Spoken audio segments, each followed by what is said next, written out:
Please note, the following podcast is presented for information and entertainment purposes only. We do not provide investment or legal advice. Welcome to Getting Real with Real Estate. From the Diamond Listing Team of Guardian Realty Center, your trusted advisor for real estate in Westchester and Putnam counties. Hello, everyone. My name is Frank, and I represent the Diamond Listing Team of the Guardian Realty Center in Westchester and Putnam counties. Now, during this podcast for Getting Real with Real Estate, we'll provide you with some important information for using real estate as an investment. We'll discuss several tips for new landlords or landladies and which mistakes to avoid so that you can preserve your real estate investment and avoid some major headaches that can lead to some major losses of money. In a previous podcast, part 1 of our two-part series, we discussed what steps to take and mistakes to avoid when dealing with tenants. Now, in this podcast, part 2 of our two-part series, we'll explore the steps you must take to maintain your property to ensure that it remains attractive to prospective tenants and provides you with a profitable return on your investment. So let's begin. In a previous podcast, we said that the first and foremost rule is that you should always treat your property as a business. Now, what that means is that you should devote the time, effort, and resources required to ensure that your business provides you with reliable and profitable income.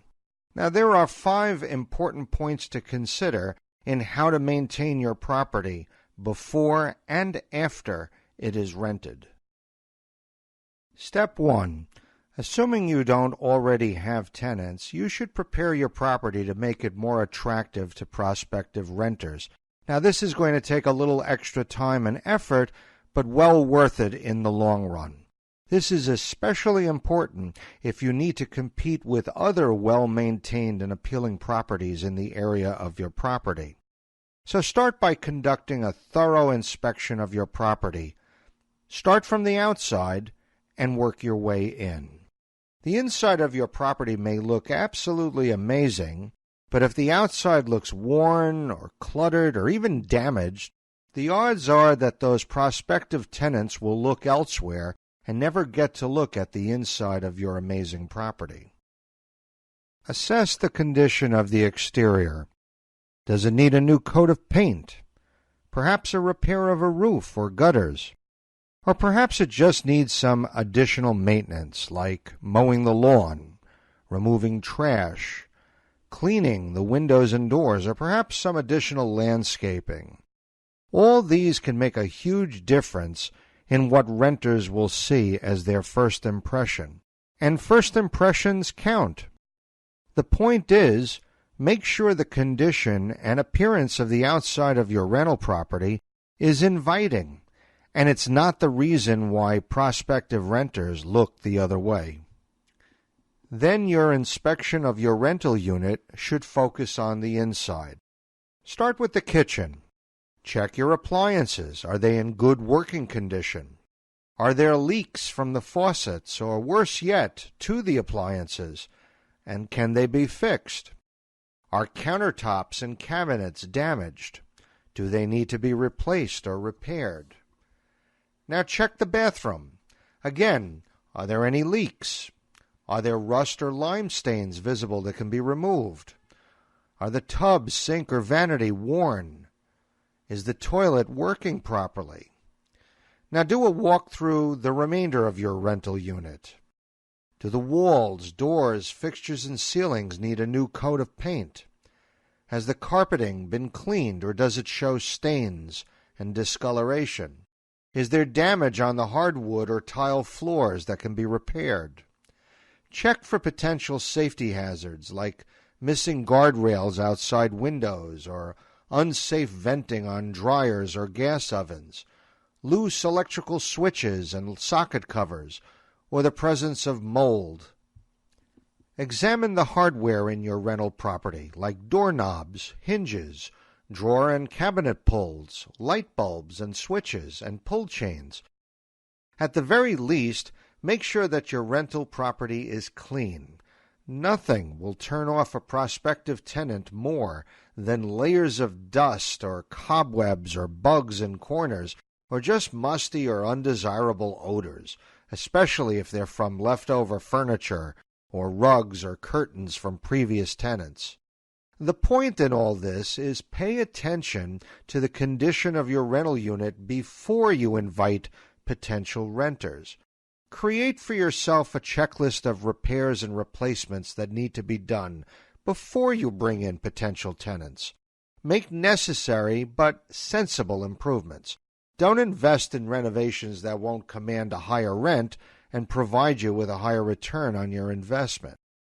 But to attract higher-paying tenants, consider add-ons like extra storage space or lighting, built-in closets, stainless steel appliances, air conditioning, heating, and dishwashers.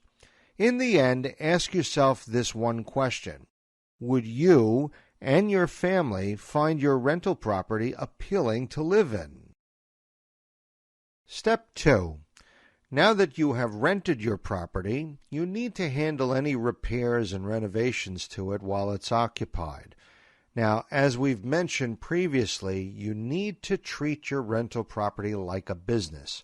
Now, what that may mean is that you may need to be on call 24/7 if there is ever an emergency, and it's probably a good idea to have a separate phone number available for such a purpose. However, most situations that do develop are minor and don't necessarily require an urgent response. In these cases, you could respond to the issue by email and probably handle it at a more mutually convenient time. But the important thing is you need to address tenant concerns and potential problems with your property swiftly and effectively. Failure to do so, and you'll quickly turn those good, rent-on-time tenants into adversaries. They may be legally entitled to withhold rent from you until the problem that they have complained about is resolved, especially if it impacts safety or health.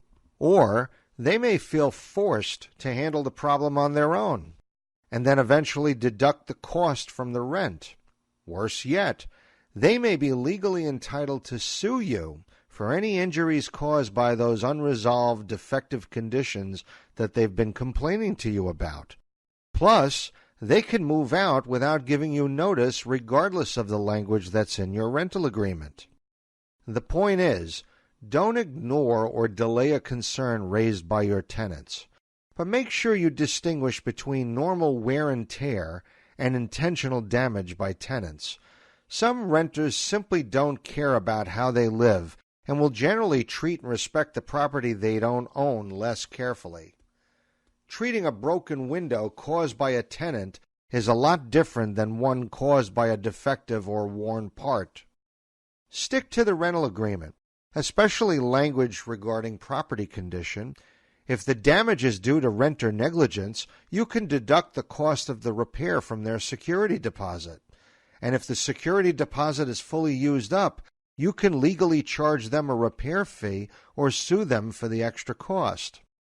But assuming the damage is due to normal wear and tear or a defective part, and you are handy, first try to do the repair yourself. But here's one warning to consider. Never ask tenants to do the repairs for you and then reimburse them. Technically, this would constitute a labor agreement, and you might find yourself unknowingly violating labor laws. Instead, if you can't handle the repair or renovation yourself, hire a reliable contractor or handyman, especially if they are available during off hours or when you're not around. Nothing else can ease a tenant's mind more than having that plumber available to fix a boiler not working in the middle of a cold winter evening.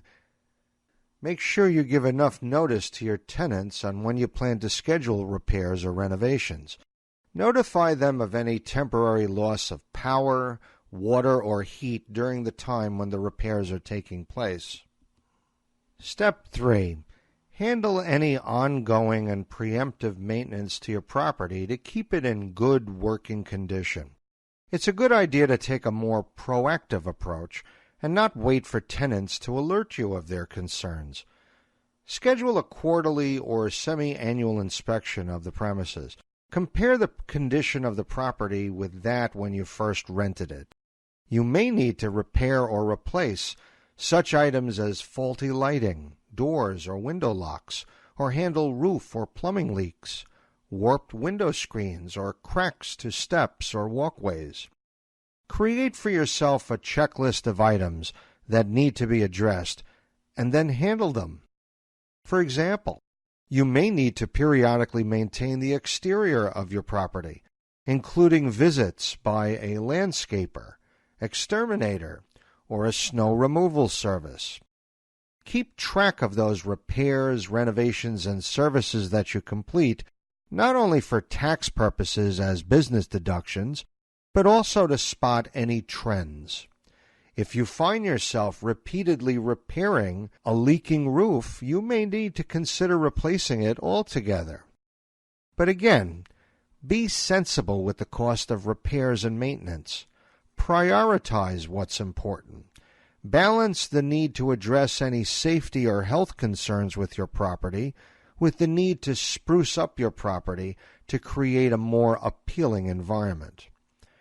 Now, there may be times when your property is subject to inspections by the local municipality, who checks to make sure that you're following relevant health and safety codes, or by your lender or insurance company, who checks to make sure that the property is well maintained for updated appraisal purposes. Failure to properly maintain your property can lead to a hike in your insurance premiums or a devaluation of your property by the lender. Which leads us to step 4.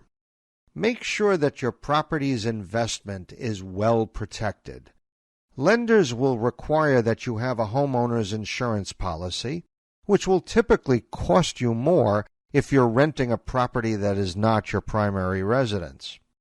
Consider a good umbrella policy to protect yourself and your family from any liability issues with your tenants and visitors to your property. The umbrella coverage should also extend to handle damages to your property, whether by tenants, visitors, or by acts of God. Also, consider how your property is secured. Although you can invest in a full-blown 24/7 security system, you can also consider less costly steps to prevent your property and tenants from becoming victims of crime. Improved exterior lighting, deadbolt door locks, and well-designed landscaping can be worthwhile measures to protect your real estate investment. Finally, step 5. Make sure that you have budgeted sufficient funds to handle issues with your rental property. Again, treat it like a business. Make sure that you have enough time and money set aside to deal with routine maintenance and unforeseen damage. Depending on the rate of vacancy of your rental property, you might have to set aside up to about a quarter of the rent you collect to handle the cost of maintaining that property. Keep in mind that over time, your rental property will either begin to show a profitable return or not. Consider using a trusted and experienced realtor from the Diamond Listing team of the Guardian Realty Center to help you determine when the return on your property, based on your operating costs, will begin to diminish, so that you will know when it's the right time to sell. So let's review the 5 tips that landlords should follow on how to maintain your property before and after it is rented. Step 1. Prepare your property to make it more attractive to potential tenants, but don't invest in renovations that won't command a higher rent. Step 2. Handle any tenant concerns with repairs and renovations to your property swiftly and effectively while it is occupied to avoid legal issues down the road. Step 3. Handle any ongoing and preemptive maintenance to your property to keep it in good working condition. Step 4. Protect your real estate investment with a good umbrella insurance policy. And finally, Step 5. Set aside the appropriate funds and time needed to address the previous 4 steps.